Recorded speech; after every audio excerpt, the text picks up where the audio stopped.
after the government failed to reach an agreement with the Mayor, Andy Burnham, and other local politicians yesterday. Well, Bury is one of the Greater Manchester boroughs where those restrictions will come into force on Friday. Of course, that puts the whole area into Tier 3. Let's speak to the Conservative MP for Bury North, James Daly, who joins me. Good afternoon.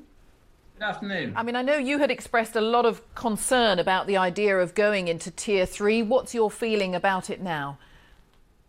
Well, we're going into Tier 3 whether I or any other politician likes it. So the debate has moved on to the financial support that businesses and jobs need in my area. And that's obviously what we've been talking about over the last couple of days. Right, but what are you happy that there is enough money then? I mean, Boris Johnson says £60 million is going across the boroughs. What is that the right sum for you? Well, it's a total of £82 million investment. 60 million is across GM in terms of business support and supporting jobs. This is based on a formula which has been used and accepted in South Yorkshire, Lancashire and Liverpool. It's a formula that is put in place to ensure there's fairness across the country. So we can all argue that we would like more money for this and more money for that. And I'm a politician who does that, but I recognise that in these circumstances with different areas in Tier 3, I think it's a fair and proper policy that each area should be treated equally. Right, so do you feel it is fair that the people you represent have got the best deal they can in difficult circumstances? Well, what I think is that I'm really concerned, upset. I don't know how to describe it in terms of the breakdown in the negotiation. And I don't want to blame anybody. It's not a political issue. The thing is that £60 million was on the table. That's millions of pounds to invest in businesses and in individuals and jobs in Bury. And I just feel that if the Mayor felt, which he clearly did, that he wanted more money, that we should have taken the 60 million, ensure that businesses in my area had access to those funds at the earliest opportunity, bearing in mind he and we all knew we were going into Tier 3 very, very shortly, and then come back and argued for more funding if that was what was needed. The Mayor has not spoken to me during these negotiations regarding or asking my opinion about what we need in Bury.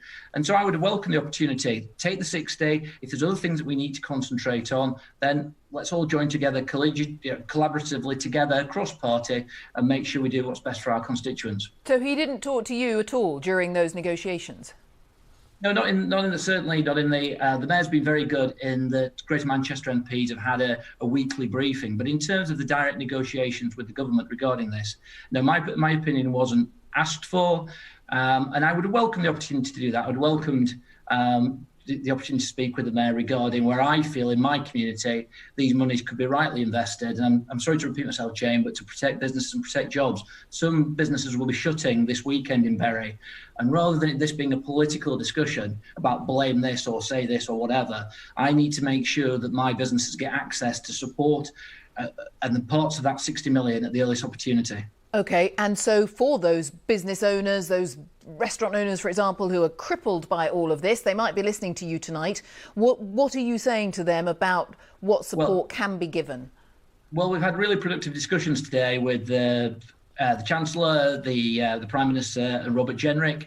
The Community Secretary will be writing to the leader of Bury Council today, saying that the money is available, pick up the phone, let's get this sorted out. The government have given me a commitment that they want Bury, the multi-million pound investment that Bury can have, that can come at the earliest opportunity. So I'm looking forward to working with the Labour leader of Bury Council to make sure we get that money, that he picks up the phone tomorrow, and we can all work productively because we're all committed to the same thing. We want to invest this money to protect these businesses, to make sure they have a viable future going forward. OK, and have you actually asked for more money already?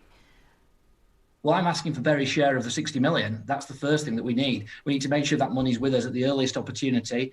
Myself and my colleague, the MP for Bury South, have been lobbying the government for weeks and weeks and weeks regarding other funding separate to this that we think is appropriate and we think would support the Bury economy. And I hope we may have some positive announcements in terms of that coming up. Right, but so no, you have asked for a bit more. You have asked for some more. That was a separate discussion to the Mayor's negotiations. because we're all, this is the thing, Jane, that whether it's Andy Burnham, the Labour leader in my council, myself, all we are doing is seeking what we can do in the best possible way to represent our constituents. It should not be a crime to disagree. Sometimes we have different views, but the one thing we can't do is spend our time having pointless political arguments when the job now is to get the money that's on offer to the businesses and residents in Bury and elsewhere in Greater Manchester at the earliest opportunity. James Daly, we're out of time, I'm afraid, but thanks for your time tonight. Thank you very much indeed. Thanks for joining.